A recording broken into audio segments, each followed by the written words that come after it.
मी दिव्या उल्हास मराठे आणि मी प्रभाग क्रमांक 20 मधून सर्वसाधारण महिला हा उमेदवारी मागितली होती।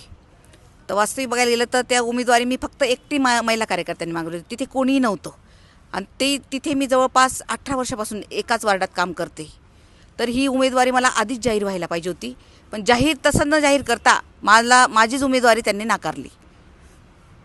मी जवळपास 18 वर्षापासून काम करते। माझ्यावर जवळपास 18 ते 19 गुन्हे दाखल आहेत। त्याच्यापैकी बाकीचे झाले, पण आता 4-5 गुन्हे दाखवत आहे। अजून फॉर्म भरताना खूप त्रास झाला आम्हाला। आंदोलनाचे गुन्हे आहेत माझ्यावर। भारतीय जनता पार्टीत आंदोलन केले त्याचे गुन्हे आहेत, आणि ओबीसी मोर्चाचे जे गुन्हे आहेत ते अजून नील झालेले नाहीत। आता तुमची मागणी काय, नेमकं कशासाठी तुम्ही इथे बसलाय?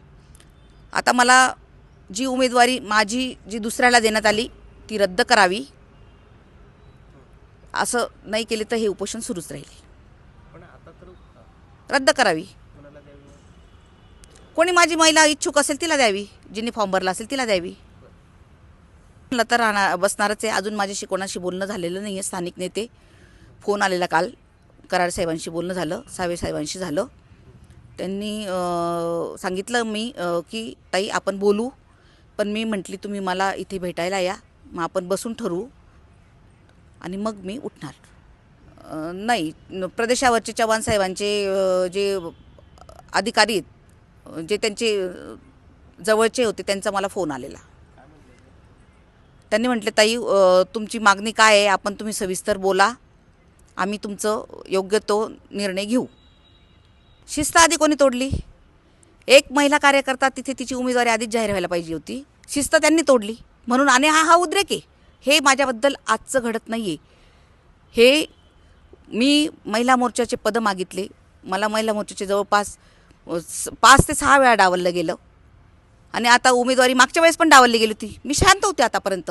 हा उद्रेक आहे, कारण आम्ही सगळं घरदार सोडून आम्ही कामं करतो आणि स्वइच्छेने कामं करतो। असं काय आम्हाला जबरदस्ती नसते, आम्ही मनापासून कामं करतो की आमचा पक्ष, आमची सत्ता आहे, आमचे मोदीजी वरती बसलेले आहेत, आमचे देवेंद्र जे आहेत, आम्ही त्यांच्यासाठी काम करतो। आणि इथे पण अतुल सावे असतील, भागवत कराड असतील, हे मला बघतायत ना 18 वर्षापासून। मला यांच्यावर राग आहे, स्थानिक लोकांवर राग आहे, मला पक्षावर राग नाही। यांनी माझा विचार करायला पाहिजे होता। केवढं आलंय की ही अशी वेळ आली आमच्यावर। खूप थंडी आहे, खूप थंडीत आम्ही झोपलो, खूप थंडी वाजत होती रात्री, आणि आम्ही एवढे कष्ट केले, आम्ही एवढं पक्षाचं काम केलं, आणि आमच्यावर ही वेळ येते। म्हणजे आम्ही जेव्हा काम करतो ना, कधी कधी उपाशी पण निघतो घरातून। कधी कधी आम्हाला संध्याकाळी जेवण मिळतं, ते 9:30ला 10लाही कार्यक्रम ठेवतात।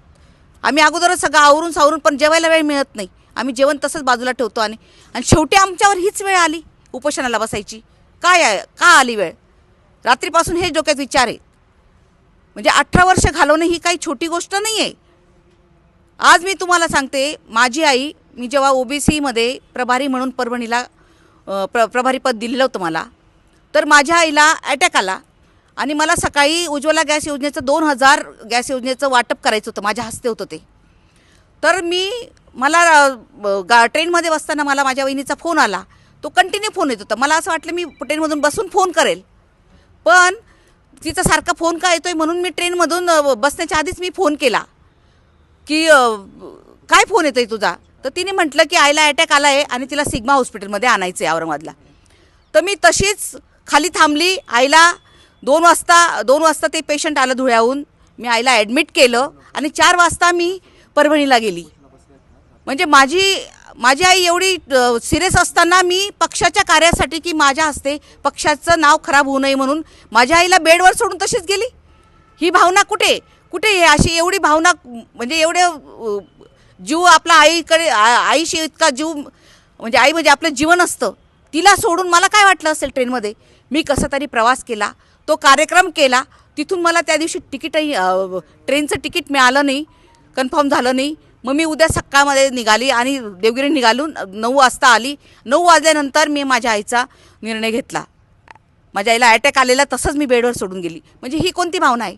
पक्ष आहे, पद दिले, मान्य आहे, पदं हे कामासाठीच असतात, काम करतो आम्ही, पण त्याचा विचार कुठेतरी व्हावा ना।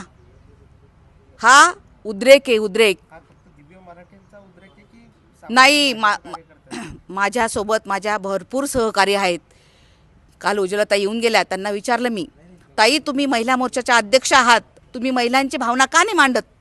ते म्हणे ताई मला लिस्ट काढायला सांगितली, मी जवळपास 57 ते 58 महिलांची लिस्ट काढली. मग ताई त्याच्यापैकी 25 महिलांना तर मिळायला पाहिजे होतं ना आम्हाला, ज्या सक्षम महिला आहेत त्यांना.